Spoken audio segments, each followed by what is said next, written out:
गणपति बप्पा मोरया, मंगल मंगल मूर्ति मोरया। नमस्कार मित्रों, आज हम जानेंगे द्विजप्रिय गणेश चतुर्थी व्रत की पावन कथा और उसका महत्व। क्या है इस व्रत का रहस्य, क्यों इसे द्विजप्रिय कहा जाता है और इस दिन व्रत रखने से कौन से अद्भुत लाभ प्राप्त होते हैं। आज के इस वीडियो में हम आपको सुनाने जा रहे हैं द्विजप्रिय गणेश चतुर्थी व्रत कथा। साथ में यह भी बताएंगे कि क्यों इस चतुर्थी को द्विजप्रिय चतुर्थी कहते हैं, जिसमें छिपा है भगवान गणेश की कृपा प्राप्त करने का दिव्य मार्ग। श्री गणेश चतुर्थी व्रत की पौराणिक कथा के अनुसार एक बार भगवान शिव तथा माता पार्वती नर्मदा नदी के किनारे बैठे थे। वहां माता पार्वती ने भगवान शिव से समय व्यतीत करने के लिए चौपड़ खेलने को कहा।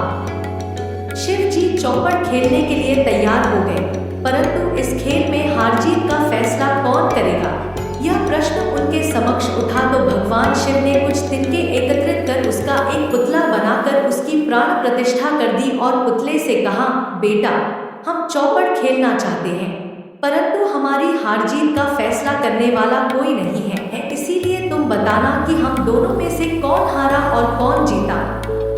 उसके बाद भगवान शिव और माता पार्वती का चौपड़ खेल शुरू हो गया। यह खेल 3 बार खेला गया और संयोग से तीनों बार माता पार्वती ही जीत गई। खेल समाप्त होने के बाद बालक से हार जीत का फैसला करने के लिए कहा गया तो उस बालक ने महादेव को विजयी बताया। यह सुनकर माता पार्वती क्रोधित हो गई और क्रोध में उन्होंने बालक को लंगड़ा होने और कीचड़ में पड़े रहने का श्राप दे दिया। बालक ने माता पार्वती से माफी मांगी और कहा कि यह मुझसे अज्ञानतावश ऐसा हुआ है, मैंने किसी द्वेष भाव में ऐसा नहीं किया।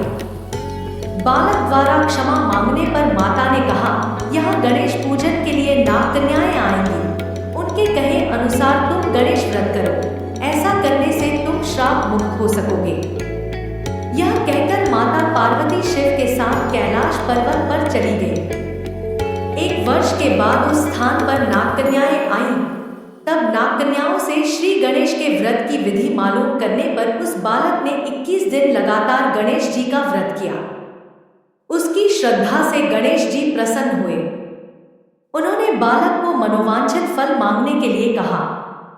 उस पर उस बालक ने कहा, हे विनायक, मुझ में इतनी शक्ति दीजिए कि मैं अपने पैरों से चलकर अपने माता पिता के साथ कैलाश पर्वत पर पहुंच सकूं और वे यह देख प्रसन्न हों। तब बालक को वरदान देकर श्री गणेश अंतर्ध्यान हो गए। इसके बाद वह बालक कैलाश पर्वत पर पहुंच गया और कैलाश पर्वत पर पहुंचने की अपनी कथा उसने भगवान शिव को सुनाई। चौपड़ वाले दिन से माता पार्वती शिव जी से विमुख हो गई थी। देवी के रुष्ट होने पर भगवान शिव ने भी बालक के बताए अनुसार 21 दिनों तक श्री गणेश का व्रत किया।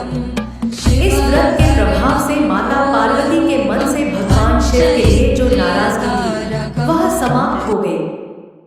तब यह व्रत विधि भगवान शंकर ने माता पार्वती को बताई।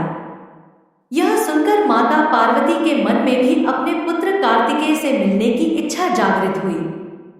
तब माता पार्वती ने भी 21 दिन तक श्री गणेश का व्रत किया तथा दूर्वा, फूल और लड्डुओं से गणेश जी का पूजन अर्चन किया। व्रत के 21वें दिन कार्तिकेय स्वयं माता पार्वती जी से आ मिले।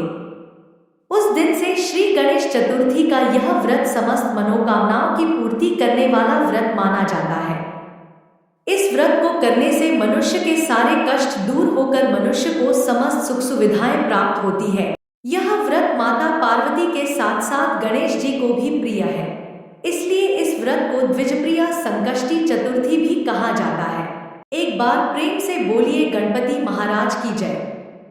वीडियो में अंत तक बने रहने के लिए धन्यवाद। अगर कहानी पसंद आई हो तो वीडियो को लाइक करें। अगर चैनल पर नए हैं तो चैनल को सब्सक्राइब करें। मिलते हैं अगली वीडियो में। जय हिंद।